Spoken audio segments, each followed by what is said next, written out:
Bismillahirrahmanirrahim. Alhamdulillah nahmaduhu wa nasta'inuhu wa nastaghfiruh wa na'udzu billahi min syururi anfusina wa min sayyiati a'malina. May yahdihillahu fala mudilla lahu wa may yudlil fala hadiya lahu. Wa asyhadu an la ilaha illallah wa asyhadu anna Muhammadan abduhu wa rasuluh sallallahu alaihi wa ala alihi wa ashabihi ajma'in, amma ba'd. Kita masuk pada bab yang baru atau tanda yang berikutnya dari tanda-tanda ahlus sunnah, sifat-sifat atau ciri ahlus sunnati wal jamaah.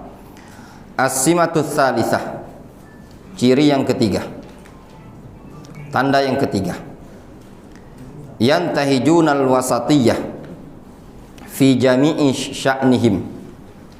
Mereka menempuh prinsip wasatiyah. Ahlus sunnah menempuh prinsip wasatiyah. Wasatiyah itu pertengahan pada seluruh atau semua kondisi mereka, baik dalam bentuk i'tiqad ataupun ibadah ataupun muamalah, begitu juga dalam bentuk akhlak. Ahlus sunnati wal jamaah membangun prinsip al-wasatiyah, pertengahan.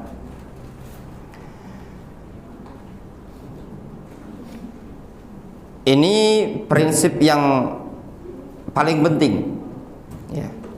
Islam adalah agama yang pertengahan, pertengahan di antara agama orang-orang Yahud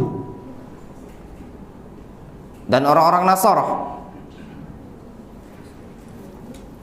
Kata Syekh Muhammad kata Syekh Muhammad Umar Bazmul dalam bukunya ini, min khasaisil Islam al-wasatiyah wat tawazun. Termasuk khasais, kehususan agama Islam adalah al-wasatiyah, pertengahan, wat tawazun, seimbang. Wal wasatiyah min ahammi ma'alimiddin. Prinsip pertengahan termasuk prinsip penting dari pokok-pokok agama Islam. Termasuk prinsip penting dari pilar-pilar agama Islam ini. Yaqulullahu tabaraka wa ta'ala, ihdinas siratal mustaqim. Allah subhanahu wa ta'ala menyatakan di dalam Al-Quranul Karim, mengajari kita, membimbing kita ketika salat untuk berdoa dengan doa ihdinas siratal mustaqim. Tunjukilah kami jalan yang lurus. Bagaimana jalan yang lurus tersebut? Dijelaskan dalam ayat yang setelahnya, siratal ladzina an'amta alaihim, jalannya orang-orang yang engkau beri nikmat, ghairil maghdubi alaihim waladhdallin, bukan jalannya orang-orang yang engkau murkai, juga bukan jalannya orang-orang yang tersesat. Orang-orang yang dimurkai oleh Allah Subhanahu wa taala adalah orang-orang Yahud. Sekian banyak ekstrim yang ada pada orang-orang Yahud. Juga bukan jalannya orang-orang yang tersesat, yaitu dari kalangan orang-orang Nasara. Mereka juga banyak sikap ekstrim. Sehingga yang namanya agama Islam adalah agama yang wasatun baina tarafain, agama yang pertengahan di antara dua sisi. Tidak seperti orang-orang Yahud, tidak seperti orang-orang Nasara. Kalau bahasanya sebagian para ulama, dinul Islam bainal ghali wal jafiyah. Agama Islam adalah agama di antara orang-orang yang hulu dan di antara orang-orang yang kaku.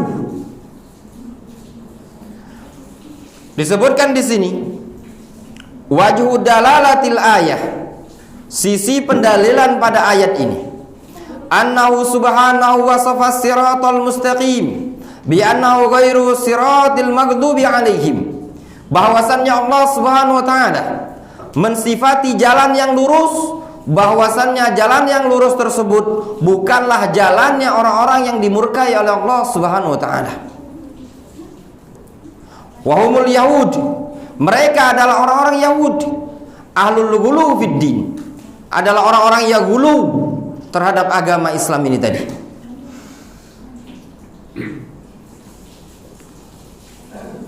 Sampai-sampai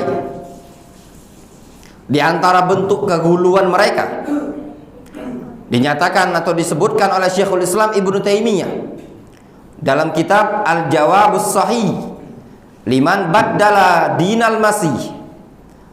Syekhul Islam Ibnu Taimiyah menyebutkan bentuk gulu orang-orang Yahud.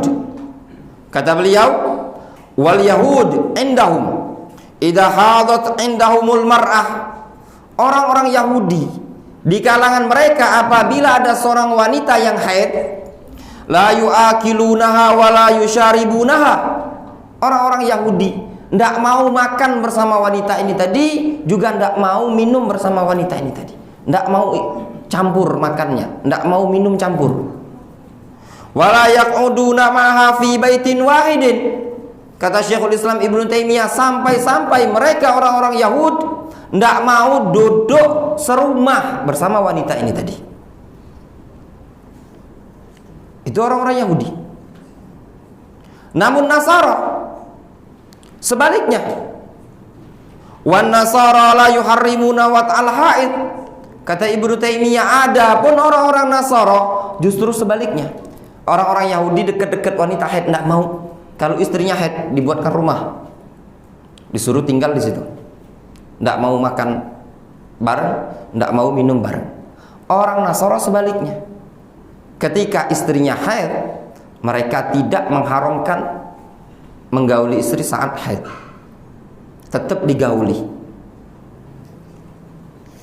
Difahami?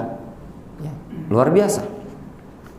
Yang satunya tafrid, yang satunya ifrat. Pada orang-orang Nasara ada prinsip tafrid, terlalu menganggap mudah, remeh, sedangkan orang-orang Yahud hulu, ahlut tanattu. Kata Syekh, wahumul yahud ahlul ghulu fid din, orang-orang Yahud adalah mereka orang-orang yang ekstrim dalam agama ini. Wa ghairu siratin nasara, bukan juga jalan yang lurus tersebut, bukan pula jalannya orang-orang Nasara.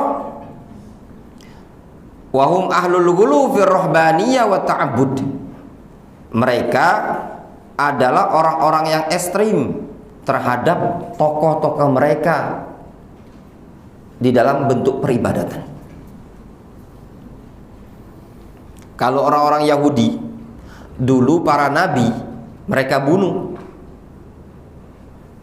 ya, mereka bunuh. Wa qatlihimul anbiya, kata Allah Subhanahu wa taala, dengan sebab mereka membunuh para nabi. Namun orang-orang Nasara sebaliknya, mereka justru menyembah nabi. Nabi Isa alaihissalam mereka sembah, mereka tuhankan. Yang satu ekstrim dengan cara membunuh para nabi, yang satu ekstrimnya dengan cara apa? Menyembah para nabi. Hatta kharaju an hududis syar'i, sehingga mereka keluar dari batasan syariat. Tidak ada agama yang paling indah melainkan agama Islam. Tidak ada manhaj yang paling bagus melainkan manhaju ahli sunnati wal jamaah. Manhaj yang dibangun di atas prinsip al-wasatiyah, pertengahan.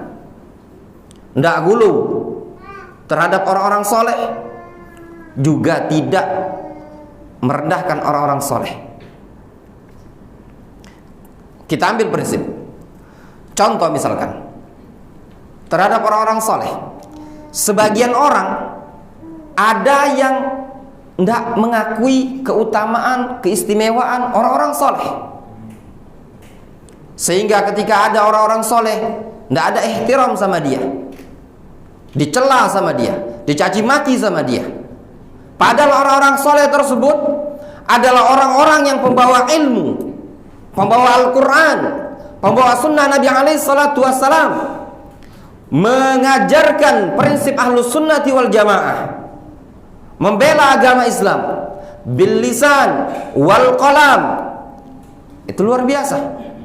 Namun dicela sama mereka, dicaci maki sama mereka. Ketika terjatuh pada mereka kesalahan-kesalahan luar biasa, langsung dikeluarkan dari barisan ahlus sunnati wal jamaah. Bahkan kitabnya layak dibakar katanya mereka. Sebagaimana pemahaman yang demikian ini tadi diusung oleh seseorang yang bernama Mahmud Al-Haddad,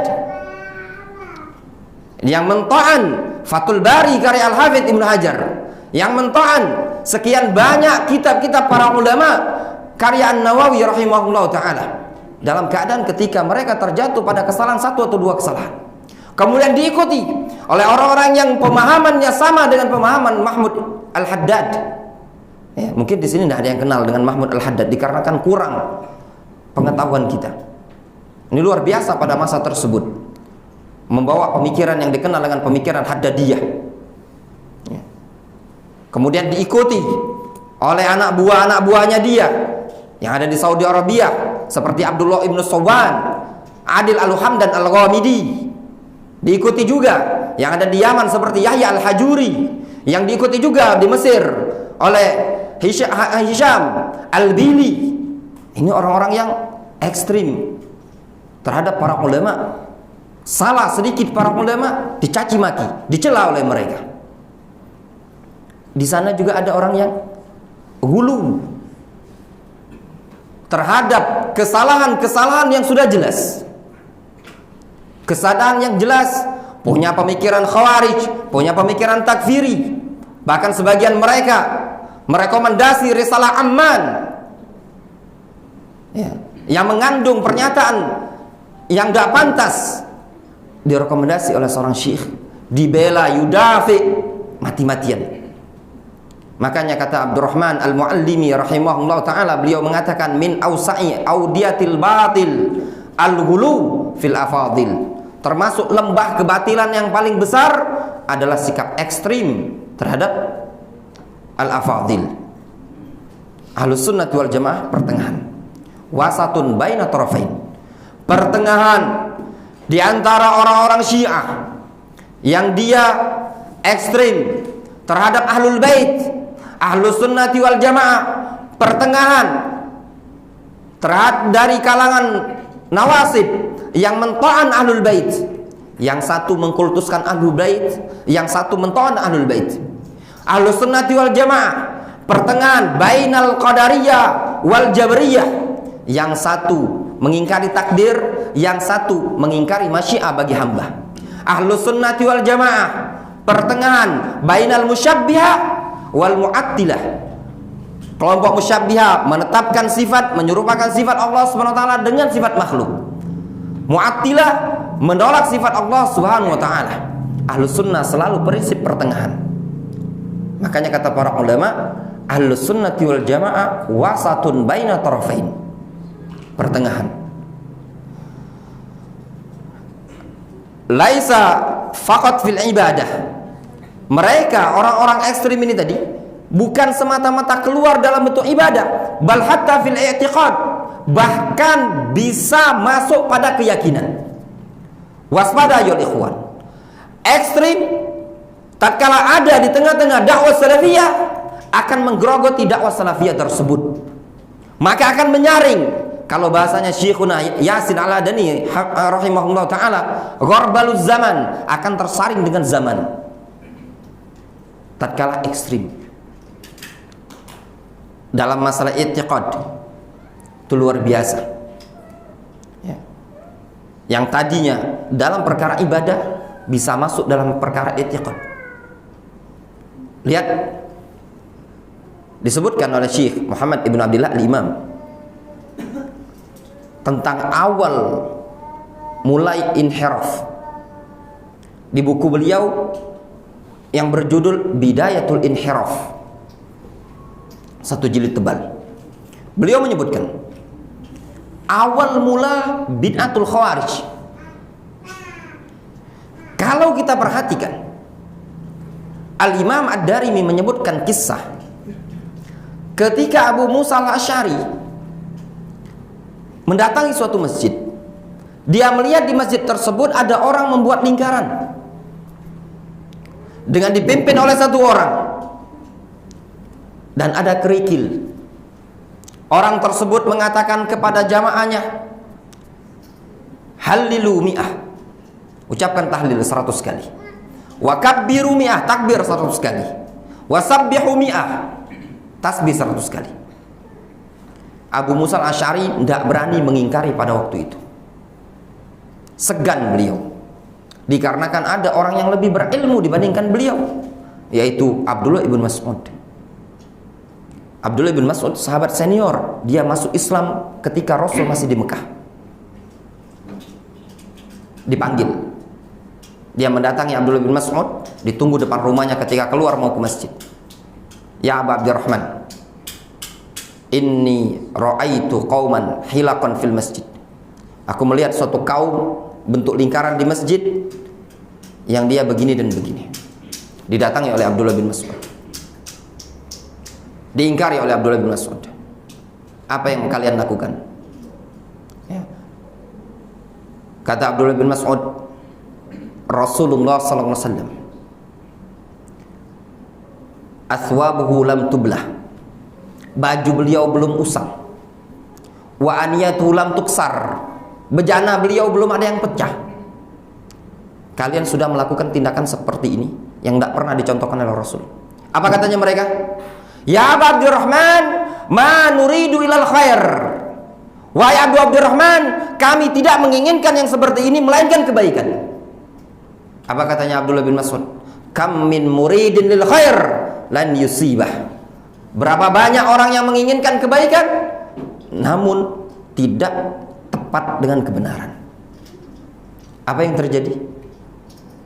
Ya, berjalan waktu sampai pada masanya Ali bin Abi Thalib. Ini di zaman sahabat. Berjalan waktu, katanya seorang tabi'in yang menceritakan, "Waqad ra'ainahum," dan sungguh kami telah melihat mereka yang dulu diingkari oleh Abdullah ibnu Mas'ud radhiyallahu anhu di masjid tersebut. Kata seorang tabi'in yang meriwayatkan asar ini tadi, "Waqad ra'ainahum yutawi'unana yauman nahrawan." Kami menyaksikan mereka adalah yang memerangi kami, yang menyerang kami pada pertempuran di Nahrawan. Ketika Ali bin Abi Thalib memberantas Khawarij. Tadi dari suatu kebid'ahan zikir di masjid, ternyata naik ke bid'ah yang tinggi, yaitu pikiran Khawarij. Lihat, tatkala apa? Ekstrim dalam ibadah. Masuk ke ekstrimnya dalam bentuk apa? I'tiqad. Yang tadi tidak puas dengan zikir yang diajarkan oleh Rasul, terlalu ekstrim semangat dalam ibadah, naik ke berikutnya tadi. Lihat, waspada ya ikhwan. Sikap semangat inilah dalam ibadah, kalau melebihi kadarnya bisa membuat seseorang menyimpang dari al-haq. Al-Imam Ibnu Qayyim rahimahullah ta'ala, beliau menyebutkan dalam kitab Al-Fawaid, kata Imam Ibnu Qayyim, "Aslul khataya salas." Sumber kesalahan, sumber dosa dulu ada 3. Kata Imam Ibnu Qayyim, yang pertama al-hirsu, semangat, terlalu ambisi. Hadzal ladzi akhraja Adam minal jannah. Ini yang mengeluarkan Adam alaihissalam dari surga. Adam ada unsur terlalu ambisi, semangat, dapat tawaran dari iblis untuk makan buah yang bisa mengekalkan, yang disebut dengan iblis menyebutnya syajaratul khuldi. Kalau istilah kita buah khuldi katanya orang-orang. Karena Adam ingin mendapatkan keabadian, kekekalan ketika itu tadi di surga tadi, akhirnya apa? Terjatuh pada rusak. Kalau ekstrim, terlalu semangat ibadahnya tadi, maka bisa mengantarkan dia pada sikap hulu dalam agama ini tadi. Antum lihatlah, banyaknya kebid'ahan adalah didasari ada terlalu semangat, ditambah sama dia zikir. Kalau 33 kurang mantep, genapkanlah 300. Ya benar. Baca Yasin cuma sekali, kurang mantep, 40 kali lah. Ya enggak? 7 dulu Pak, 7 dulu kata Bapak tadi. Yasin Fadilah, 7 dulu. Nah, ditambah terus. Ya. Ini prinsip, tatkala seseorang tidak sesuai dengan koridor syariat, dia akan terjatuh pada prinsip hulu. Baik hulu dari sisi mencelah, ya, para ulama tadi yang kita sebutkan, atau mengkultuskan seakan-akan, misalkan terhadap manusia. Tadi kita contohkan para ulama, misalkan ada seorang alim, ada orang kurang menghormati para ulama, jasa para ulama tadi yang saya sebutkan tadi. Di luar negeri, ya, ada pemahaman-pemahaman yang dikenal dengan pemahaman Haddadiyah, yang ditoan sama dia Ibnul Jauzi, ya, Ibnul Jauzi rahimahullah taala, Al-Hafidh Ibn Hajar, An-Nawawi, ya. Namun di sana ada orang-orang yang mengkultuskan para ulama, seakan-akan kalam para ulama ini tadi seakan-akan wahyu. Tidak mungkin para ulama tersebut salah. Yang satu mencaci maki, yang satu mencela. Kalau kita di apa namanya, di Palembang ini, mungkin skala kita di Indonesia, ada yang gulu terhadap manusia, ya, terhadap guru. Tidak boleh juga gulu. Ada yang kalau lihat gurunya salah sedikit, satu dua, dah sama dia, dah layak belajar sama dia. Ya, kenapa? Dia tuh gini. Dah. Satu lagi mengekstrim. Ya, kalau dia terlalu ngefans sama gurunya tadi, seakan-akan apa yang dikatakan gurunya tadi wahyu. B. Ya akhi, hadis seperti ini akhi. Nah, ana belum pernah dengar dari Ustadz ana. Ana nunggu jawaban Ustadz ana dulu. Ya akhi, Ibnu Taimiyah ini ana dapat artikel kata Ibnu Taimiyah tidak boleh. Yang kaget ana tanya dulu sama Ustadz, benar apa tidak? Ini namanya sudah terlalu ekstrim. Difahami? Terlalu ekstrim. Karena kita sadar tidak sadar, kita sudah tertanam prinsip seperti itu tadi. Tidak prinsip wasatiyah dalam manhajus salaf. Kita lanjutkan. Yaqulullahu tabaraka wa ta'ala, ya ahlal kitabi la taghlu fi dinikum wa la taqulu 'ala Allahi illa al-haq. Innamal masihu Isa bin Maryam Rasulullah wa kalimatuhu alqaha ila Maryam wa ruhun minhu. Fa'aminu billahi wa rusulihi wa la taqulu thalathah indahu khairan lakum. Innamallahu ilahu wahid subhanahu ayyakuna lahu walad lahu ma fis samawati wa ma fil ard wa kafa billahi wakilan. Kata Allah Subhanahu wa taala, ya ahlal kitab, wa ya ahlul kitab, la taghlu fi dinikum, jangan kalian terlalu ekstrim, janganlah kalian hulu dalam agama kalian. Wala taqulu 'ala Allahi illal haq, janganlah kalian berbicara atas nama Allah melainkan kebenaran. Innamal masihu Isa bin Maryam Rasulullah, sesungguhnya Isa bin Maryam tadi adalah utusan Allah Subhanahu wa taala. Umat manusia, kata para ulama, ada 4 golongan. Ada yang dilahirkan melalui perantara orang tua, bapak dan ibu. Siapa itu? Mayoritas umat manusia. Ya benar. Lahir ada bapak, ada ibu kan? Maksudnya itu hasil hubungan suami istri. Ada bapak, ada ibu. Yang kedua, umat manusia yang lahir tanpa bapak, tanpa ibu. Siapa itu? Adam alaihissalam. Diciptakan oleh Allah Subhanahu wa taala tanpa bapak, tanpa ibu. Yang kedua, yang ketiga, terlahir dari bapak tanpa ibu. Siapa itu? Hawa. Dan yang keempat, terlahir dari ibu tanpa bapak, Nabiullah Isa alaihissalam. Dikarenakan Isa alaihissalam ini tadi lahir tanpa bapak, berasal dari seorang wanita, Allah Subhanahu wa taala menyatakan wa kalimatu alqaha ila Maryam wa ruhum minhu. Isa berasal dari kalimat Allah Subhanahu wa taala. Kalimat apa itu? Kun. Kalimat kun. Kun. Idza aradallahu syai'an ayyaqula lahu kun fayakun. Kalau Allah menginginkan sesuatu terjadi, cukup bagi Allah kun, jadilah, maka jadi. Roh tersebut ditiupkan oleh Jibril kepada Maryam. Orang-orang Nasara menganggap Isa adalah istimewa. Isa adalah anaknya Allah Subhanahu wa taala. Mereka meyakini Isa adalah anak Allah Subhanahu wa taala.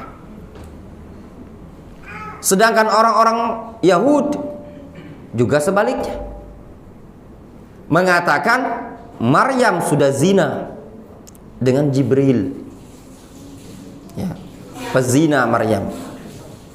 Yang satu ekstrem kanan, yang satu ekstrem kiri. Allah Subhanahu wa taala mengatakan kepada Nasara, "Fa'aminu billahi wa rusuli." Hendaknya kalian beriman kepada Allah dan Rasulnya. Wala taqulu salasah. Janganlah kalian menyatakan tentang Isa salasah, bahwasanya Isa adalah salah satu dari Tuhan yang tiga. Intahu khairal lakum. Kalau kalian mau berhenti dari keyakinan seperti itu, mau bertaubat, yang demikian itu adalah kebaikan bagi kalian. Innamallahu ilahun wahid. Sesungguhnya Allah Subhanahu wa taala adalah sesembahan yang satu. Subhanahu ayyakuna lahu walad. Maha suci Allah. Maha suci Allah untuk memiliki anak. Ya, maha suci Allah Subhanahu wa taala dari memiliki anak. Tidak mungkin bagi Allah Subhanahu wa taala memiliki anak. Orang kalau hidup tanpa anak, seakan-akan hidup di dunia tidak sempurna. Namun Allah Subhanahu wa taala tidak butuh kepada anak, karena kehidupan Allah Subhanahu wa taala kehidupan yang sempurna. Lam yalid wa lam yulad wa lam yakul lahu kufuwan ahad. Lahu ma fis samawati wa ma fil ard wa kafa billahi wakilan. Bagi Allah Subhanahu wa taala, milik Allah lah segala sesuatu yang ada di langit dan di bumi. Wa kafa billahi wakilan. Cukup bagi Allah Subhanahu wa taala yang mengurusnya. Fa idza kana siratul mustaqim ghaira siratil yahudi wan nasara. Apabila jalan yang lurus tersebut bukanlah jalannya orang-orang Yahudi dan Nasara. Wa kana siratul yahud wan nasara sirata ghuluwin fid din. Dan agama, jalannya orang-orang Yahudi dan Nasara adalah jalannya orang-orang yang hulu dalam agama ini tadi. Dalla dzalika ala anna siratal mustaqim siratun la ghuluwa fihi. Maka yang demikian itu menunjukkan bahwasannya jalan yang lurus adalah jalan yang tidak ada hulu padanya, tidak ada ekstrim padanya. Fa huwa baina tarafain. Jalan yang lurus adalah jalan yang berada di tengah-tengah. Berada di antara dua sisi.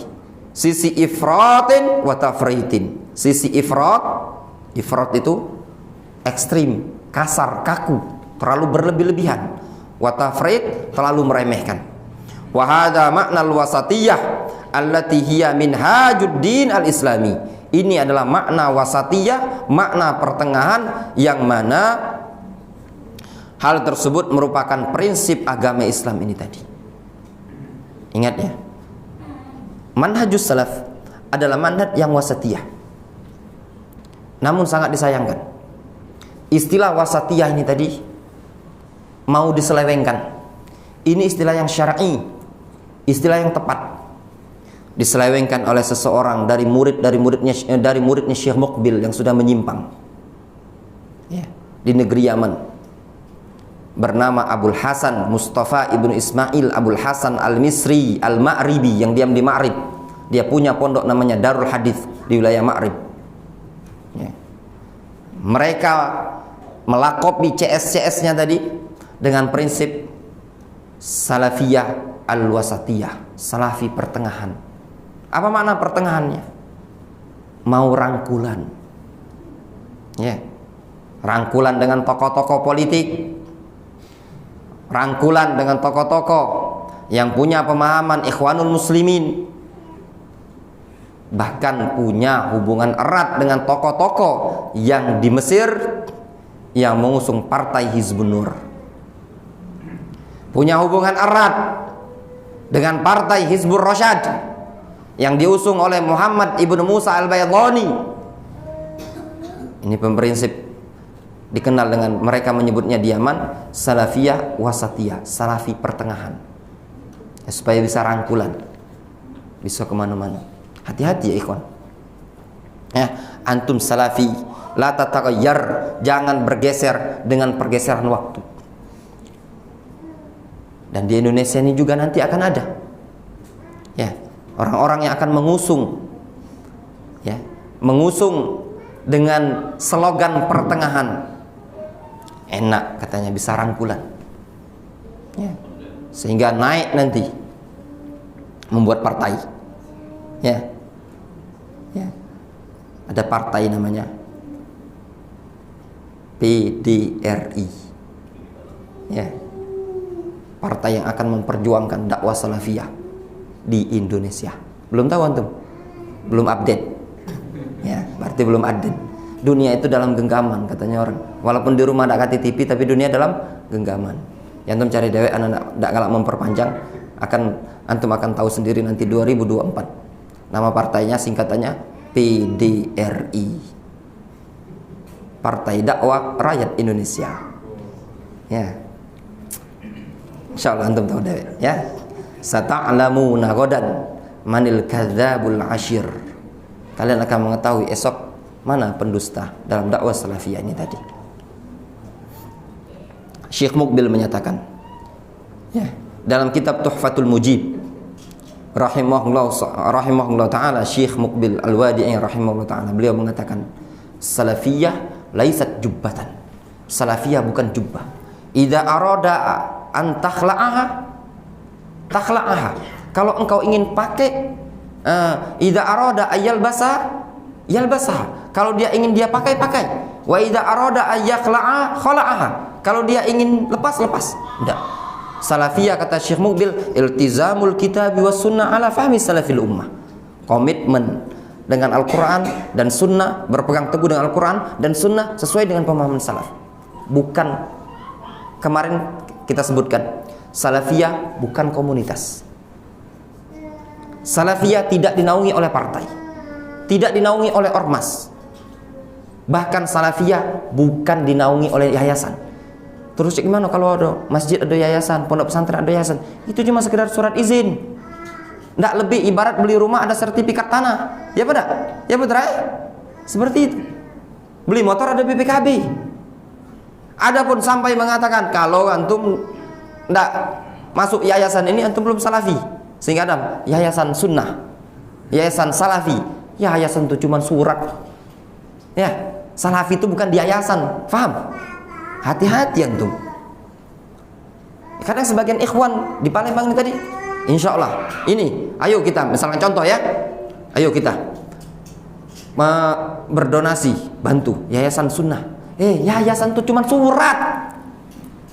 Tahu enggak? Sunnah itu adalah milik Islam, milik agama Islam. Yayasan tidak bisa beramal. Yayasan ghairu mukallaf. Faham? Antum berarti belum faham maknanya salafiyah. Ngaji yang rajin lagi. Ya, ngaji yang rajin, duduk bermajelis. Masjid Allah Subhanahu wa taala. Pondok pesantren cuma wadah. Yang dibebani untuk mengikuti Al-Quran dan Sunnah adalah kita pribadi, bukan surat. Surat cuma sekedar, nanti ada istilah lagi nanti apa? Perumahan sunnah, kapling sunnah. Semuanya sebutlah semua. Kalau bila perlu air minum sunnah. Ini tuh benda mati. Yang dituntut untuk komitmen dengan Al-Quran dan sunnah adalah kita person-person ini tadi. Difahami. Adapun kalau cuma sekedar nama, misalkan dia nama yayasannya Yayasan As-Sunnah, itu tidak masalah. Namun mengistilahkan dengan istilah seperti ini tadi berat. Dulu Syekh Muqbil bin Hadi Al-Wadi'i buat masjid di Yaman, dikasih nama masjidnya Masjid Sunnah. Masjid Sunnah. Kalau antum pengen masjidnya antum dinamai dengan masjid, dipanggil sebut Masjid Sunnah, antum namai masjid antum Masjid Sunnah. Ninda kadang masjid itu Masjid Salafi, ini bukan Masjid Hizbi, Masjid Ahli Bid'ah. Ya Allah, masjid milik Allah Subhanahu wa taala, wa annal masajida lillahi fala tad'u ma'allahi ahadan. Allah yang menyatakan masjid semuanya milik Allah Subhanahu wa taala. Tega antum ngomongi Masjid Ahli Bid'ah. Ya pada? Ini masjid umum. Terus kalau yang bid'ahnya di situ cuman si kok 2 person. Toh 5 tahun berganti pengurus, ya pada? Tega kalian tuh menamai masjid Masjid Ahli Bid'ah. Ini Masjid Ahli Sunnah, ini Masjid Ahli Bid'ah. Masjid milik Allah Subhanahu wa taala. Siapa pun boleh sholat. Kalau antum sebagai Pak RT copot imam yang bid'ah itu tadi, selesai kan? Jadi Ahli Sunnah bukan? Jadi Ahli Sunnah. Kok antum masjid antum salahkan? Atau masjid bid'ah di situ. Masjid bid'ah.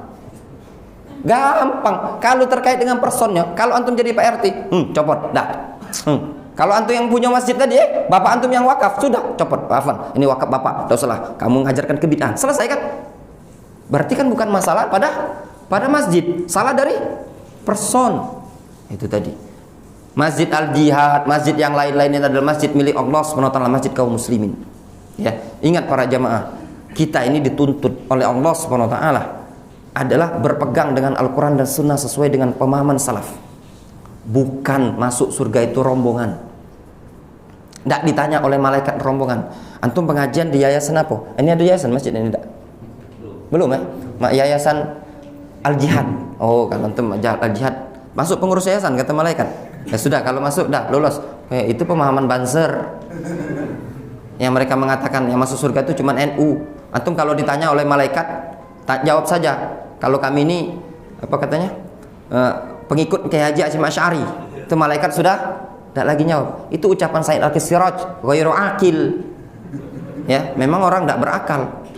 Kalau Ahlus Sunnah bersikap bijaklah. Ya.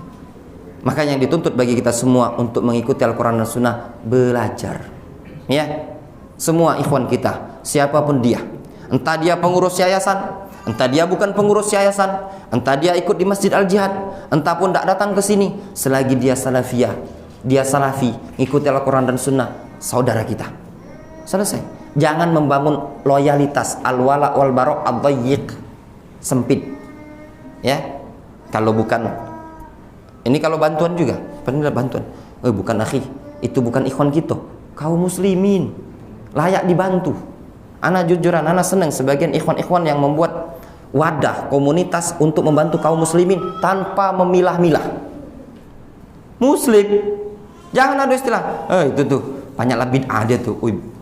Kalau dia butuh bantuan, bantu. Ya benar. Rasul alaihi salatu wassalam memberikan bantuan kepada orang-orang yang dulu belum masuk Islam. Datangi sama Rasul, kemudian Rasul menawarkan ngasih kambing selembah.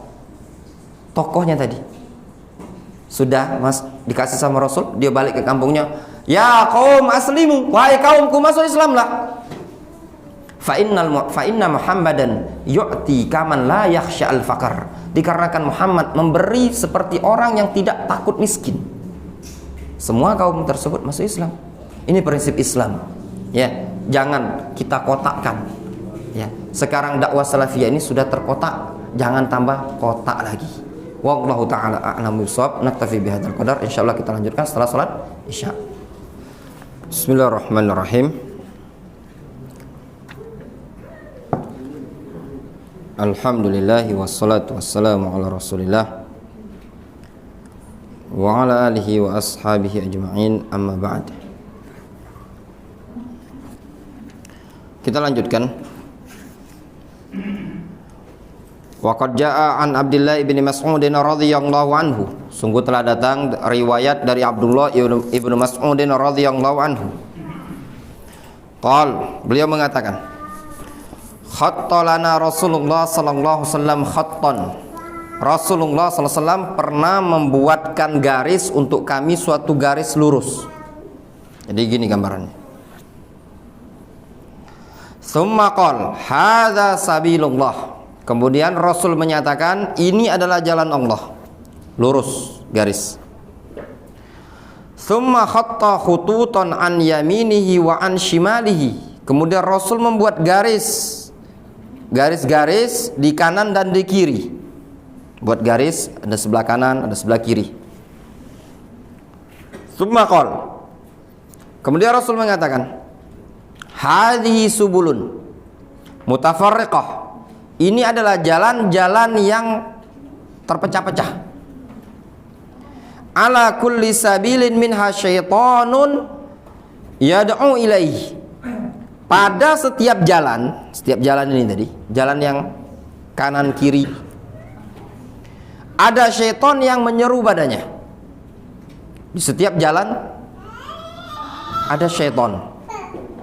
Tsumma qara'ah. Kemudian Rasul membaca ayat, wa anna hadza sirati mustaqiman fattabi'u wa la tattabi'us subula fatafarraqa bikum an sabili. Kata Allah Subhanahu wa taala, ini adalah jalanku yang lurus tersebut. Fattabi'u, ikutilah oleh kalian. Wa la tattabi'us subul, janganlah kalian mengikuti jalan-jalan yang ada.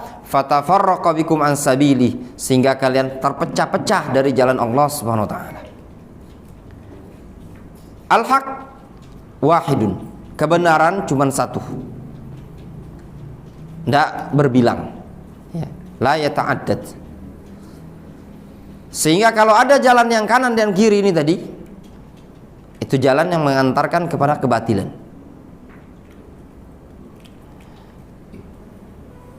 Kemudian kata penulis buku ini, wasiratul mustaqim yaqtadi ma'nal wasatiyah wal khairiyah allati baina tarafai at-tafrid wal ifrat. Jalan yang lurus mengandung makna konsekuensi dari makna wasatiyah dan mengandung konsekuensi dari makna al khairiyah yang terletak di antara dua sisi tafrid dan ifrat. Tafrid tadi meremehkan, ifrat terlalu ekstrim, hulu. An Abdullah ibni Abbas, dari Abdullah ibni Abbas radhiyallahu anhuma, qala, beliau mengatakan, qila li Rasulillah sallallahu alaihi wasallam, pernah ditanyakan kepada Rasul, ayyul adyan ahabbu ilallah, agama yang bagaimana yang dicintai oleh Allah Subhanahu wa taala. Prinsip atau cara beragama yang bagaimana yang dicintai oleh Allah Subhanahu wa taala? Rasul menjawab, al-hanifiyatus samhah. Agama yang dicintai oleh Allah adalah agama yang hanifiyah, yang lurus, as-samhah, yang pertengahan, yang mudah, yang gampang, tidak terlalu kaku, tidak juga bermudah-mudahan. Itu namanya samhah. Wal hadis nasun fi annal Islam hanifiyatun samhah. Hadis ini merupakan nas, penegasan bahwasannya agama Islam tersebut adalah agama yang hanifiyah, agama yang lurus, samhah. Hanifiyah itu maknanya hanif. Hanif. Baru ditanya hanif ini, apa sih makna hanif? Hanif. Hanif. Indak ya Hanif. Apa makna Hanif? Lurus. Hanif itu maknanya al-muqbil 'ala Allah wal mu'rid an kulli ma siwah. Hanif itu maknanya menghadapkan diri kepada Allah dan berpaling dari segala sesuatu selain Allah Subhanahu wa taala. Itu agamanya Nabiullah Ibrahim, agama yang hanif. Sehingga makna hanif adalah orang yang menghadap kepada Allah Subhanahu wa taala dan berpaling dari segala sesuatu selain Allah Subhanahu wa taala. Maknanya apa? Tauhid. Wassamahah, sikap samahah, mudahan, gampangan, tatanafa ma'al ghulu wa tashaddud fid din. Ya. Sikap samahah, sikap mudahan tadi akan tertiadakan kalau bersamaan dengan sikap ghulu dan sikap tasyaddud. Ya. Keras dalam agama ini tadi. Samahah tadi gampangannya. Qala Ibnu Taimiyah rahimahullah ta'ala an ahli sunnati wal jamaah. Berkata Syekhul Islam Ibnu Taimiyah tentang ahlu sunnati wal jamaah. Kata Syekhul Islam Ibnu Taimiyah, wa kadzalika fi sairi abwabis sunnah hum wasatun. Demikianlah ahlu sunnati wal jamaah pada seluruh bab-bab sunnah, hum wasatun, mereka adalah orang yang pertengahan, li'annahum mutamassikuna bi kitabillahi wa sunnati rasulih sallallahu alaihi wasallam, dikarenakan ahlu sunnah adalah orang yang berpegang teguh dengan Al-Quran dan berpegang teguh dengan sunnah. Wa mattafaqu alaihi sabiqunal awwaluna minal muhajirin wal ansar walladzina tabauhum bi ihsan. Dan ahlu sunnah berpegang teguh dengan apa yang telah disepakati oleh as-sabiqunal awwalun, berpegang teguh dengan apa yang disepakati oleh sahabat. Walladzina tabauhum bi ihsan. Dan ahlu sunnah berpegang teguh dengan apa yang ada dari kalangan para tabi'in. Itulah yang dikenal dengan Al-Quran wa sunnah ala fahmi salafil ummah, sesuai dengan pemahaman salaf umat ini tadi. Fala tashdida wala guluwa ladaihim, tidak ada sikap tashdid, keras, kaku, tidak juga ada sikap gulu dalam mereka. Wala tarakhusa jafin indahum, tidak juga ada pada mereka sikap untuk nyari-nyari keringanan, rukhsah di kalangan mereka. Tidak ada. Ahlus sunnah bukan orang yang kaku, keras, bukan juga nak lemak. Kadang ada yang nak lemak beda. Ya. Pengennya agama ini cari yang, kalau ini ulama ada yang menyatakan haram, pokoknya dia nak nyari yang halal be. Nyari yang rukhsah. Ya, mulai dari ibadah, ya contoh misalkan, misal ya, kita yang tahu bahwasannya melafadzkan apa namanya niat ya, yang setahu kita kan tidak ada tuntunan Rasul kan, dari kalangan sahabat juga tidak ada tuntunan, tapi ada satu dua orang ulama yang berpendapat kan, ikut ulama ini baik, ngapo? Supaya tidak banyak musuh gitu di kampung ini. Ya enggak? Kakek cari lagi dia. Ya kalau seperti itu tidak akan kelar. Itu namanya cari rukhsah. Kata Ibnu Abdul Bar, man tataba'a rukhsal ulama tazandaqah. Barang siapa yang ngikuti keringanan-keringanan para ulama, lama-lama akan menjadi zindik kalau seperti ini terus. Cari lemaknya baik. Yang satu bilang bid'ah, satu bilang sunnah, cari yang sunnah bela. Jangan keras-keras lah. Jadi salafi jangan terlalu keras lah. Salafi kultural. Itu kalau yang ada kemarin ada istilah Muhammadiyah kultural, nanti ada salafi kultural. Ya kan? Bisa membaur di masyarakat. Membaur, kita bergaul. Namun jangan menggugurkan prinsip. Ya. Di kalangan salafi ketemu ahlus sunnah, salafinya luar biasa. Pas di di masyarakat, lanjut di masjid salafi, dia zikir dewek-dewek. Pas ngimamin tempat umum, dia mimpi zikir. Itu tadi. Nah, ini kan namanya nyari rukhsah, ya. Wala ya'tuna bi'ilalin tuhinul inqiyad. Ahlus sunnah tidak mendatangkan atau tidak membawakan alasan-alasan yang bisa melemahkan kepatuhan. Prinsip salafi, prinsip ahlus sunnah, ketika sampai kepada dia Al-Quran, sampai kepada dia hadis, sampai keterangan para sahabat tentang suatu hukum, tentang suatu keyakinan, jangan nyari alasan yang lain.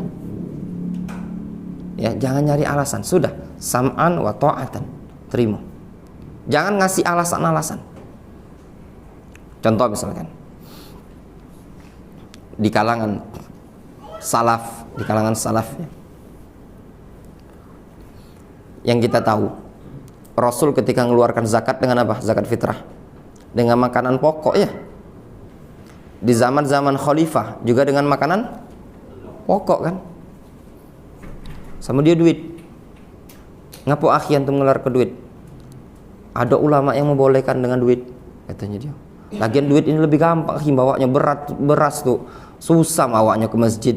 Di rumah tuh 10. Kalau kali 2,5 kg, 25 kilo. Berat bawanya. Lemaklah duit ini tadi. Ini kan namanya bawakan alasan.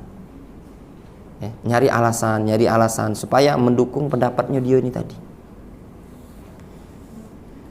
Qala Ibnul Qayyim, berkata Imam Ibnu Qayyim, wal farqu bainal iqtisad wat taqsir. Perbedaan antara iqtisad itu pertengahan, wat taqsir peremehan. Annal iqtisad huwa tawassut baina tarafai al-ifrat wat tafrid. Bahwasanya sikap iqtisad yaitu pertengahan, yaitu sikap yang berada di tengah-tengah antara dua sisi ekstrim dan sisi peremehan. Walahu tarafan huma diddani lahu taksirun wa mujawazah. Dan sikap iktisad punya dua cabang yang selalu bertolak belakang. Makanya sikap iktisad itu sikap pertengahan. Ketika seseorang bersikap pertengahan, pasti ada dua cabang yang selalu tolak belakang. Apa itu? Sikap taksir, peremehan, dan sikap mujawazah, terlalu berlebih-lebihan. Contoh misalkan dalam bentuk ibadah. Dalam bentuk ibadah, misalkan prinsip sholat ya. Rasul alaihi salatu wassalam menyebutkan bahwasannya sholat ya, malam adalah 2 rakaat sampai 11 rakaat. Dan Rasul alaihi salatu wassalam menyebutkan beliau tidur kan. Kata Rasul, ketika ada orang yang menyatakan aku tidak akan nikah, aku tidak akan tidur, aku akan sholat malam tersebut, sholat malam terus, kemudian dia bilang aku akan puasa terus, apa kata Rasul? Fa inni usolli wa anam wa asumu wa uftiru wa atazawwajun nisa. Aku sholat, aku tidur, aku puasa, aku tidak puasa juga, aku nikahi wanita. Yang sunnah berarti ketika sholat malam ada waktu tidur ya. Sikap hulu gimana? Tidak tidur dia, semalaman suntuk, pengen ibadah, dari ibadah isya terus semalaman. Itu terlalu hulu. Orang yang hulu seperti ini lama-lama capek, lelah. Ada yang sama sekali tidak galaknya sholat malam walaupun cuma 2 rakaat. Tidak juga wajib itu tadi. Yang wajib sholat 5 waktu, tidak diazab Allah Subhanahu Wa Taala kalau tidak sholat malam. Seumur hidup tidak pernah sholat malam. Sekali-kali jadilah kalaupun anu kan. Yang satu terlalu ekstrim sholat malam terus, yang satu tidak sama sekali. Ini dalam bentuk ibadah. Orang kan yang datang kepada Rasul ketika Rasul menyebutkan man raghiba an sunnati falaysa minni, barang siapa yang benci terhadap sunnahku maka bukan golonganku. Apa sebab ucapan ini tadi? Kan ada 3 orang bilang datang ke Rasul, dia ngomong aku tidak akan nikah. Kenapa nggak nikah? Pengen fokus ibadah terus, ya enggak? Ya. Satunya lagi ngomong aku nak sholat terus, tidak akan tidur lagi. Satunya lagi ngomong aku puasa terus, tidak akan batal-batal. Lalu Rasul menyebutkan apa? Aku nikahi wanita, aku sholat, aku juga tidur, aku puasa, aku juga kadang tidak puasa. Man raghiba an sunnati falaysa minni. Siapa yang benci terhadap sunnahku bukan golonganku. Fal muqtasid qad akhadha bil wasati wa adilah wa adala 'anit tarafain. Orang yang pertengahan, sungguh dia telah mengambil prinsip pertengahan dan berpaling dari dua sisi. Sisi apa itu? Sisi premium dan sisi ekstrim. Walladzina idza anfaqu lam yusrifu wa lam yaqturu wa kana dzalika qawaman wa kana baina dzalika qawaman. Kata Allah Subhanahu wa taala, walladzina idza anfaqu, dan orang-orang yang tatkala dia berinfak, lam yusrifu, tidak lebih-lebihan, tidak boros. Maknanya infak di sini menghabiskan hartanya tadi, menggunakan hartanya tadi, tidak berlebihan. Lafaz infak itu lebih umum ya, bukan semata-mata sodakoh. Sodakoh itu salah satu jenis bentuk infak. Infak itu meliputi nafkah untuk anak istri, beli beras, itu juga disebut infak. Dalilnya Rasulullah SAW menyebutkan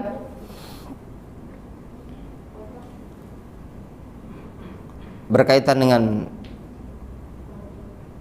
infak terhadap keluarga. Ya, lupa hadisnya.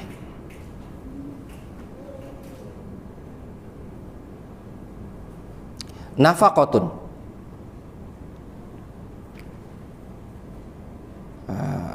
lupa, lebih kurang maknanya. Rasulullah SAW menyebutkan nafaqah terhadap keluargamu, terhadap kerabatmu, khairun laka, jauh lebih baik engkau dibandingkan orang untuk kepada orang lain. Lebih kurang maknanya seperti itu. Rasul menyebutkan dengan bahasa nafaqah. Dalam hadis yang lain Rasulullah SAW menyebutkan hatta ma taj'al fi fami imra'atik, meskipun cuma sekedar suapan yang engkau berikan kepada istrimu, itu juga disebut dengan infak. Makanya laki-laki lebih istimewa dari perempuan. Apa alasannya? Kata Allah SWT dalam Al-Quran, ar-rijalu qawwamuna 'alan nisa bima faddalallahu ba'dahum 'ala ba'din wa bima anfaqu min amwalihim. Laki-laki itu qawwamuna 'alan nisa, pemimpin para wanita. Apa sebabnya? Bima faddalallahu ba'dahum 'ala ba'din, dengan sebab Allah berikan keistimewaan mereka di atas yang lain. Dan yang kedua, wa bima anfaqu min amwalihim, dan juga laki-laki menjadi qawama, pemimpin, dengan sebab laki-laki memberikan infak. Wa bima anfaqu min amwalihim, dengan sebab mereka memberikan infak dari harta mereka tadi. Jadi lafaz infak itu tidak semata-mata ngasih kotak infak, tidak semata-mata nyumbang semen untuk pembangunan Masjid Al-Jihad. Namun ketika kita ngasih anak istri kita juga disebut dengan infak. Allah Subhanahu wa taala menyatakan, walladzina idza anfaqu wa lam yusrifu. Walladzina idza anfaqu lam yusrifu. Orang-orang yang apabila dia berinfak, lam yusrifu, tidak berlebih-lebihan, secukupnya. Ini poin penting. Kalau beli makan ini secukupnya, beli barang secukupnya yang diperlukan. Tidak, kadang orang tua kadang dengan anaknya tadi boros-borosan, beli mainan ini, mainan itu, di rumah tuh numpuk, pecah toko mainan. Itu terlalu berlebihan. Kadang beli makanan ini, makanan itu. Walaupun mungkin kita gampang penghasilannya tadi, namun tatkala berlebih-lebihan itu tidak dibenarkan dalam Islam. Walam yaqturu, juga sebaliknya, berinfak juga tidak pelit-pelitan. Pelitnya untuk anak dewek lagi pelit. Sepatu tuh ngangap, tahu ngangap? Nyatakan, oh payolaya abi belikan sepatu untuk sekolah. Ay masih pacak. Abi dulu nyekir sekolah di dusun dulu. Wah, ajar namanya bapaknya dulu di dusun, tak dimarahi. Aman di Palembang ini tak sendal kena marah, ada sepatu kan?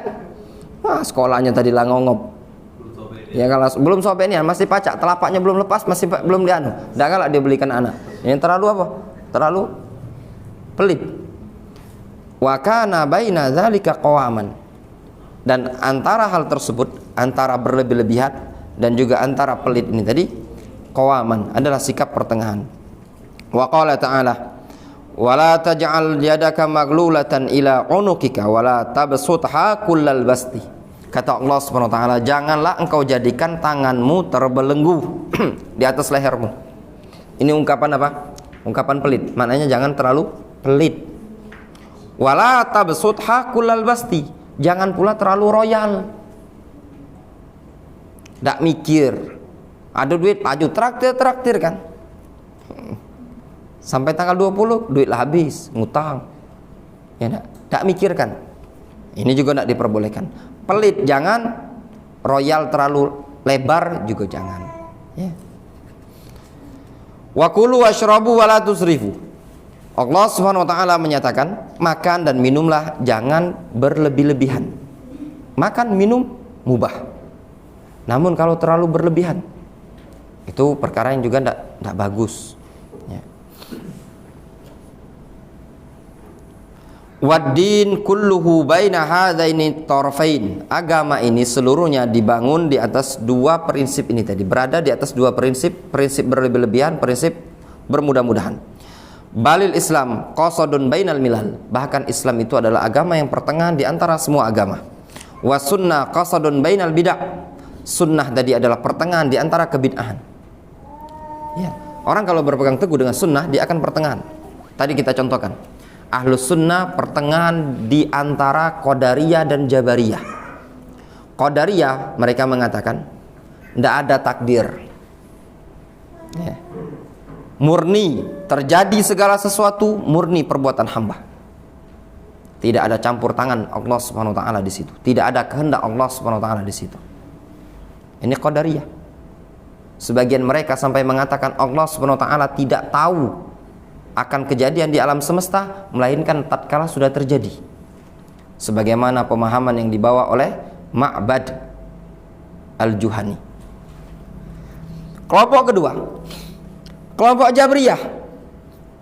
Kelompok Jabriyah, kelompok yang ekstrim dalam menetapkan takdir, sampai-sampai dia mengingkari iradah pada manusia, kehendak pada manusia.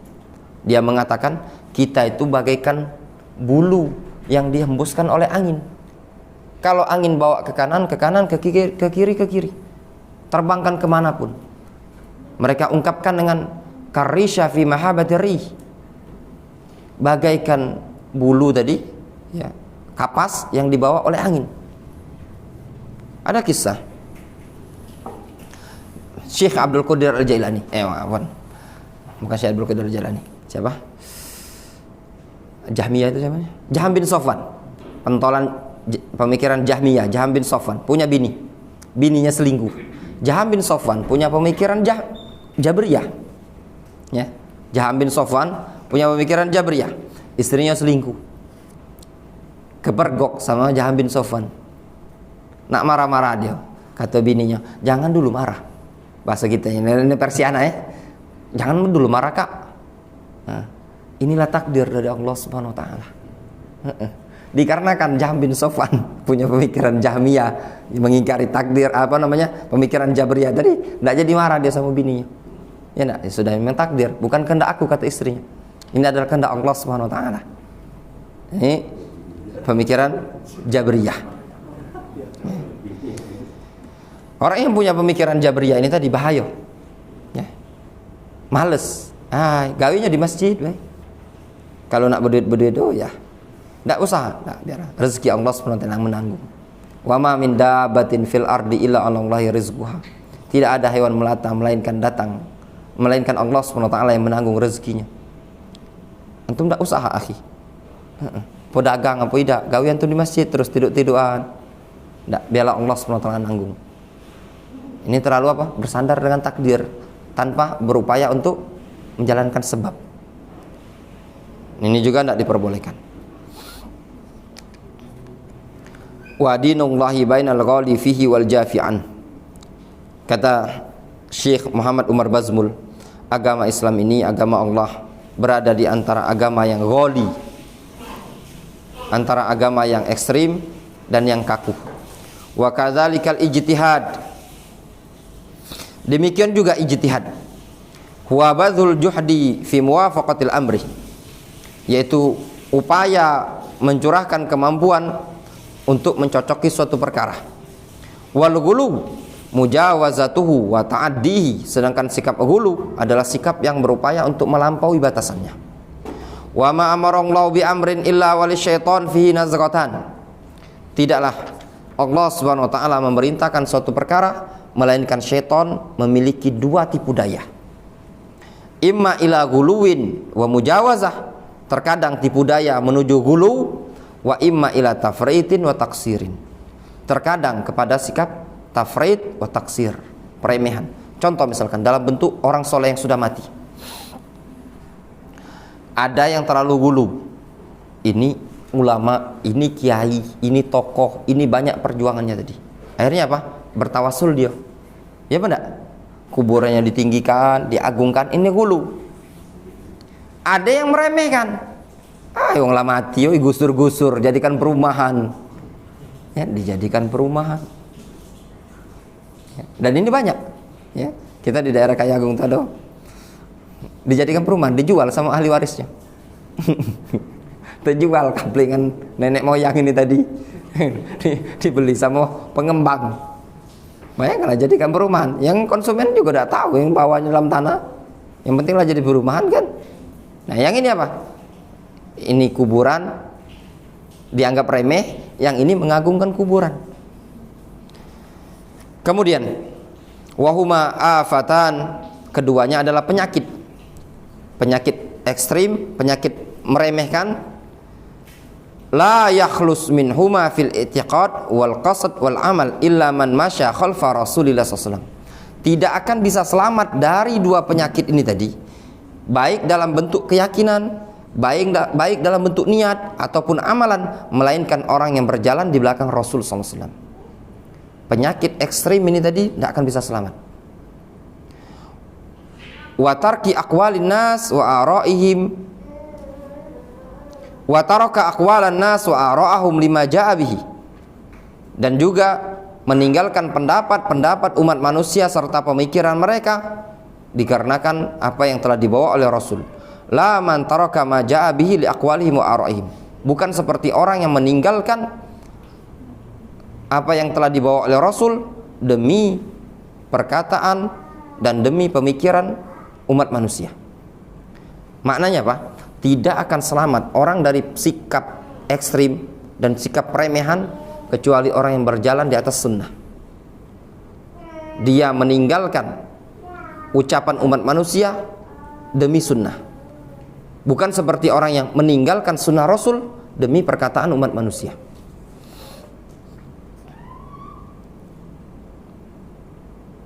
Wahadani, contoh misal kuburan tadi.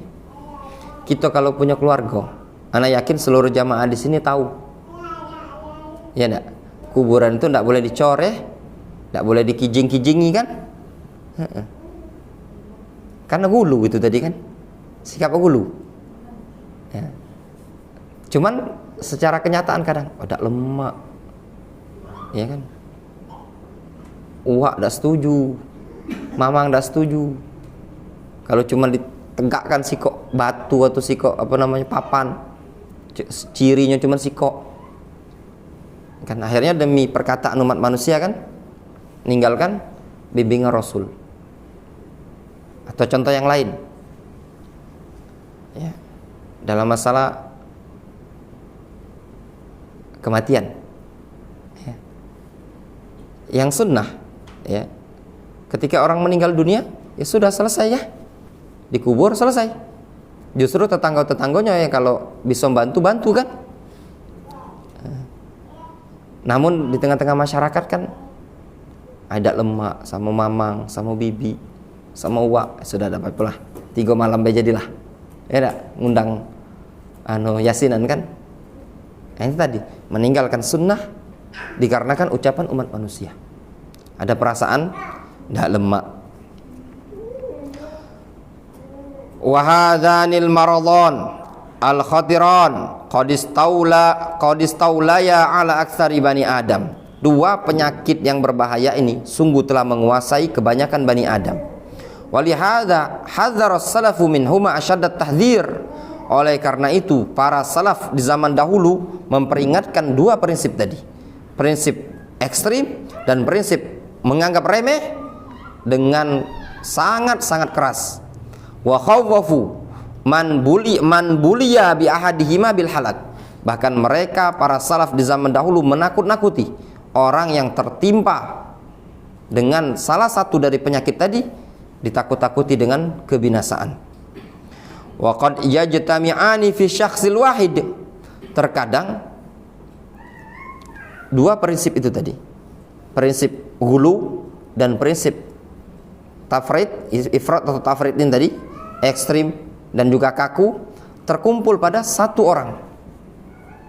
Kama huwa halu aktsaril khalqi, sebagaimana kebanyakan umat manusia. Yakunu mukassiran mufarritan fi ba'di dinihi, dia mukassir, ya, mufarrit, meremehkan pada sebagian agamanya. Ghaliyan mutajawizan fi ba'dihi, ekstrim pada sebagian yang lain. Benar apa enggak kata Ibnu Taimiyah ini tadi? Oh, Ibnu Qayyim, ya, kata Ibnu Qayyim. Ibnu Qayyim menyatakan apa? Kebanyakan manusia dia itu terkumpul padanya dua perangai. Terkadang dia ekstrim, terkadang dia meremehkan, kurang peduli. Wal mahdi man hadahullah, orang yang mendapatkan petunjuk adalah orang yang diberikan petunjuk oleh Allah Subhanahu wa taala. Contoh ya, dari satu sisi, kadang masyarakat dari satu sisi dia ada yang menganggap ibadah ini tadi tidak mantep kalau tidak dikerjakan. Contoh misalkan, satu, kunut subuh, ya enggak? Saking, kalau mau dibilang ekstrim ya, saking ekstrimnya, kalau anggaplah ini kan khilafnya itu kan antara sunnah atau tidak, anggaplah sunnah, kita ngalah be, anggaplah sunnah.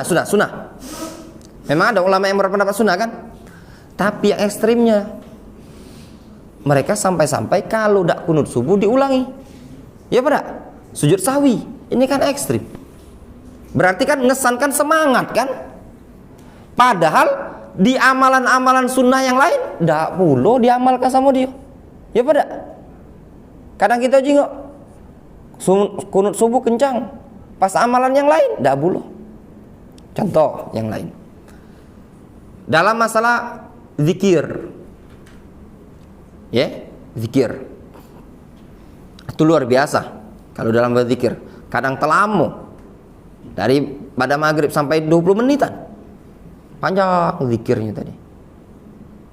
Tapi cuma sholatnya maghrib baik, ya benar. Zuhur dak kate, wa si kau ini tadi. Asar dak kate, iya dak. Subuh apa lagi? Pan maghrib lamu dia.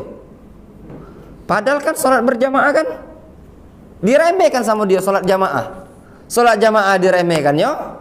Zikir ini tadi yang anggaplah sunnah, kita ngalah lagi juga. Anggaplah sunnah sampai lama cak itu. Sampai kami pernah nak kajian lama tertunggu itu tadi kan, nunggu. Kadang-kadang makanya anak-kadang sungkan ya kajian di masjid-masjid yang kalau ikhwan nak ngajak kajian yang tempat-tempat cak itu tuh sungkan. Ya, mendingan kajian di rumah ngumpul sama ikhwan dibandingkan kajian di masjid kita nunggui wak. Ya, nunggui wak ini tadi. Nah, terduduklah kadang ikhwan duduk berbaris. Nah, itu tadi nunggui dia berzikir. Di jingoknya lama, di lama kan nyen. Kalau ndak kate pengajian ndak perlu lama. Pas ada pengajian tadi lama terduduk gitu kan, nunggui. Nah, seperti ini. Kan kita saksikan kadang sebagian masyarakat, kadang banyak amalan-amalan sunnah yang ndak diamalkan sama mereka. Justru yang anggaplah sunnah ya, anggaplah sunnah. Ya, contoh misalkan masalah tahlilan ini tadi, kita bahas tahlilan. Anggaplah sunnah, ya benar. Saking ekstrimnya mereka, kalau ada orang tak tahlilan, apa yang dia omongin sama dia? Aliran sesat kan? Sesat lah segala macam. Aliran cak ini. Anggaplah sunnah itu tadi. Di sisi lain, banyak amalan-amalan yang sifatnya sunnah, jelas dalilnya, juga tidak diamalkan sama mereka. Cuman kita baik yang ngamalkan. Ya bedak? Itu tadi.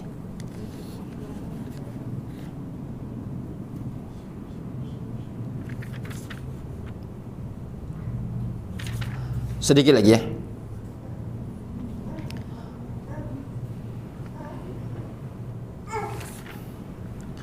Wafil hadis, kita baca halaman 62.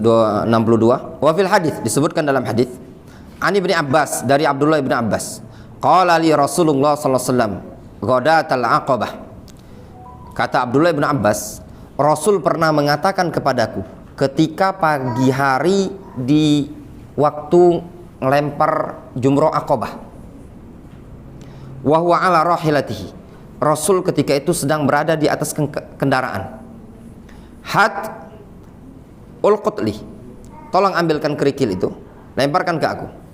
Kata Abdullah bin Abbas, falaqattu lahu hasayatin hunna hasa al-khadaf.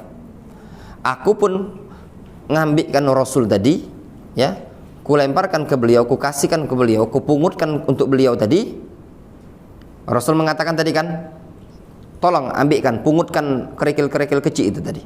Kata Ibnu Abbas, aku pun memungutkan kerikil-kerikil tadi, yang kerikil tadi seukuran hasa al-khadaf, kerikil untuk ngelempar.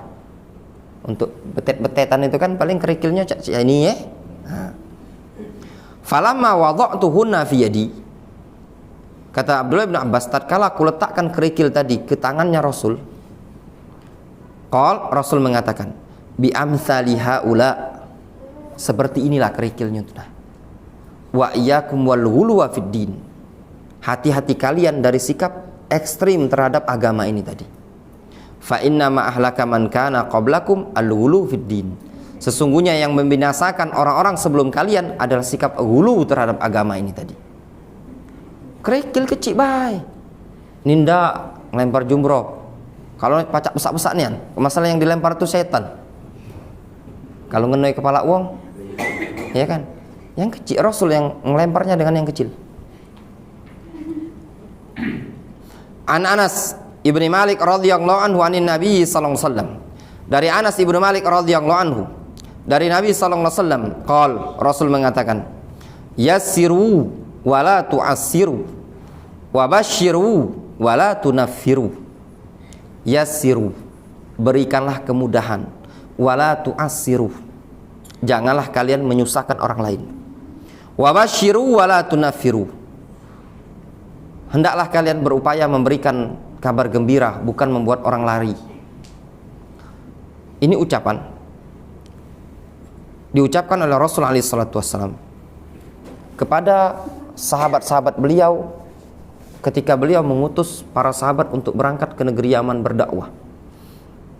Rasul mengatakan kepada Mu'adz ibnu Jabal dan Abu Musa al-Asy'ari, yassira wa la tu'assira.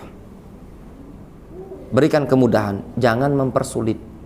Dalam dakwah itu ya ikhwan, punya prinsip memberikan kemudahan. Berikanlah kemudahan.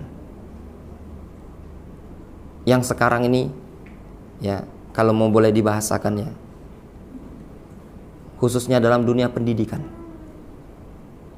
tidak dipungkiri, pondok pesantren itu butuh operasional. Tidak dipungkiri, ustadz yang ngajar itu bukan malaikat.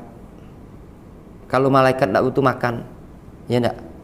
Ustadz yang ngajar tersebut datang ke sekolah tadi ya juga ada yang naik kendaraan, butuh bensin, bukan butuh banyu. Ya. Mereka punya anak keluarga, layak digaji. Wajar tak? Wajar. Namun kita sebagai pengelola dakwah, pengelola sekolah, punya harus berprinsip yassiru wala tu'assiru. Berikan kemudahan, jangan mempersulit. Ada ikhwan nak datang, Ustaz, anak-anak masukkan anak-anak sekolah. Berapa bayarannya? Bayarannya sekian. Kalau anak tak kasih duit, cak mana Ustaz? Boleh cicil? Silakan cicil kalau antum sanggup. Ternyata nyoba dia nyicil, tak sanggup. Tugas seorang dai, ingatkan baik-baik. Kalau antum nanti jadi dai, tugas seorang dai harus jingok kondisi ekonomi ikhwan. Sekali-kali datangi. Oh, dijingok. Oh, aman Cak Hanif ini memang wajar. Gawe dia tak jelas. Ya enggak? Kadang jago toko buku tutup. Kadang jago jadi apa perawatan. Sekarang lah jualan nasi. Gajinya tidak jelas. Sudahlah, kasih keringanan, berikan kemudahan. Ya, Mbak. Pas dijengok rezeki, alah gajinya lah UMR, pucuk UMR ini tadi. Ya enggak? Nah, sudah, berikan kemudahan. Kadang miris ya kalau dalam dunia dakwah ini, sekali yang kadang kita miris. Ya mungkin antum ngalami ya. Masing-masing itu sesuai dengan kemampuan masing-masing ya. Cobalah perasaan antum. Kadang misalkan Al-Jihad ini buat sekolah, ini masjid miliaran, ya, iuran luar biasa, ada yang ngisikan 10.000, ya enggak? Ingin bantu masjid Al-Jihad. Masya Allah, ini kalau anak kaget jadi, mudah-mudahan anak-anak bisa belajar di sini kan. Kadang ada yang enggak kasih duit ya, dananya enggak punya dia, enggak mampu dia untuk infak, tapi dia punya ini nak, ya enggak? Ngelobes, bahasa kitanya, ngangkati semen dari sana ke sana. Luar biasa, behel laju, pokoknya dia tenaga tadi. Cak mana perasaannya antum? Kira-kira antum menaruh harapan yang besar, pas anak antum nak pengen, gara-gara dak katik duit DP, kalau dia mau DP, duit pemasukan, DP istilahnya tadi kan, nah, antum ditolak. Padahal ini dakwah.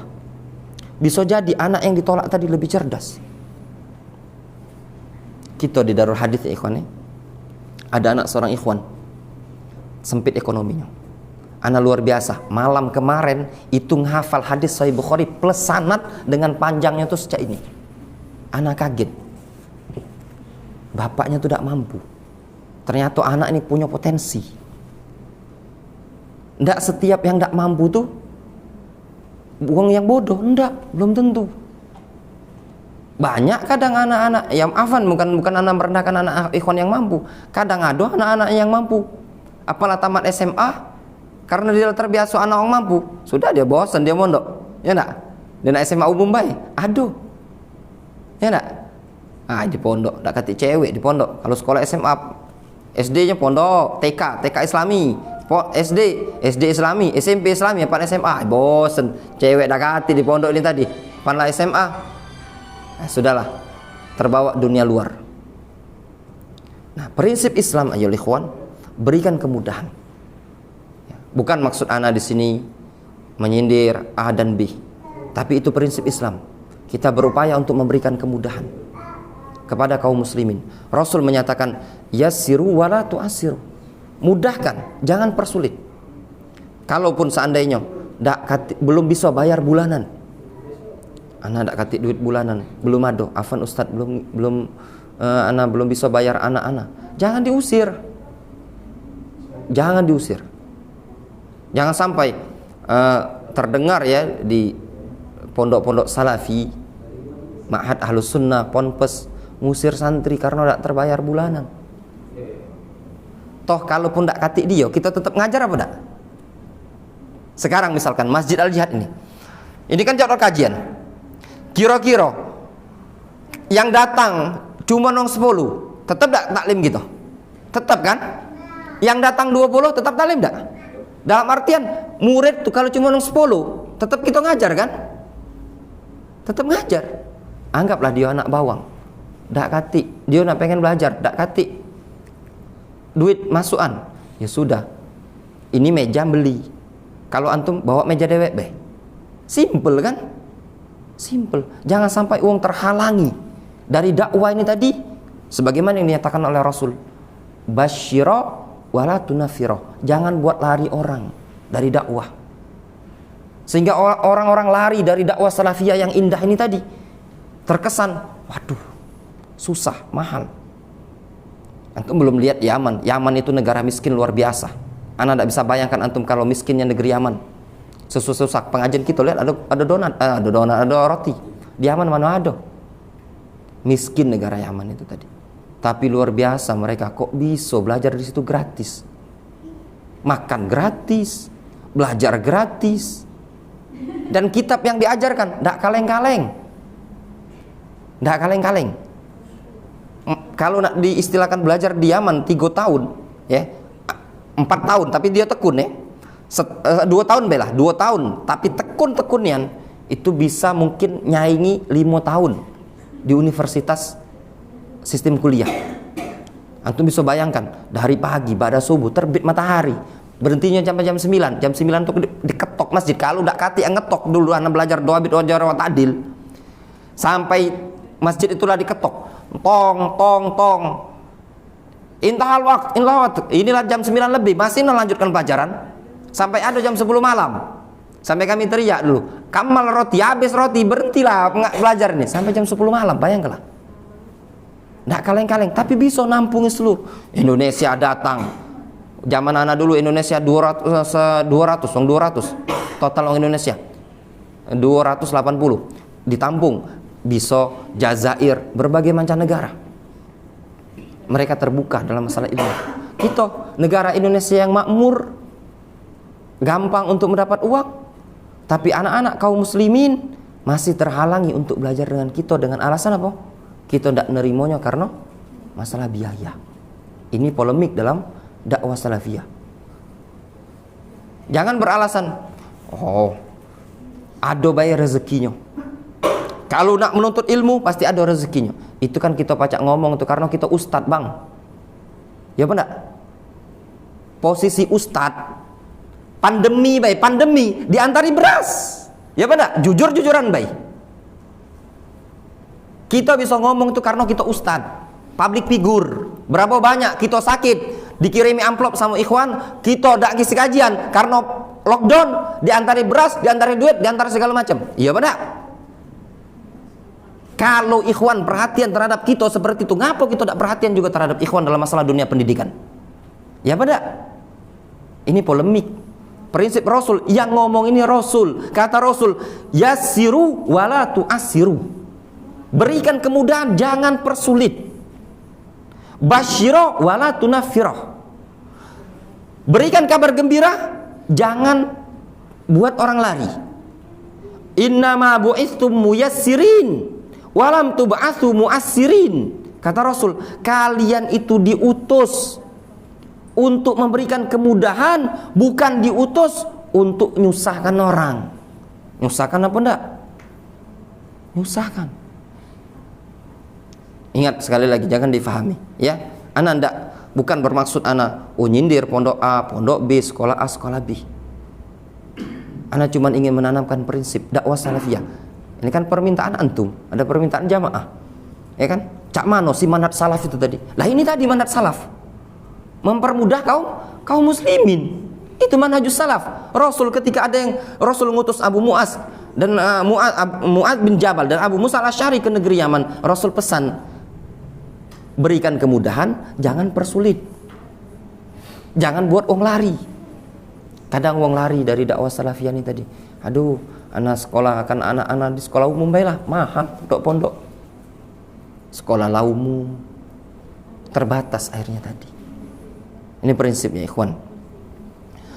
An Abdullah bin Mas'ud radhiyallahu anhu qala Rasulullah sallallahu alaihi wasallam halakal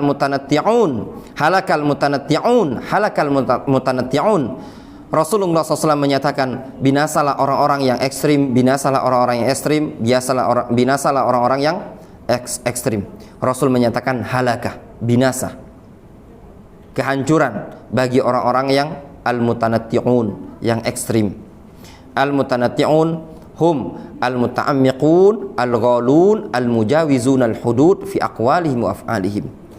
Al-mutanatti'un adalah orang-orang yang muta'ammiqun, berdalam-dalam, dan orang-orang yang ekstrim, melampaui batas baik dalam ucapan ataupun perbuatan mereka.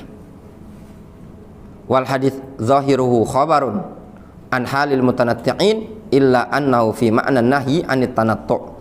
Hadis tersebut secara zahirnya adalah berita tentang orang-orang yang ekstrim, namun hakikatnya dia semakna dengan larangan dari sikap ekstrim.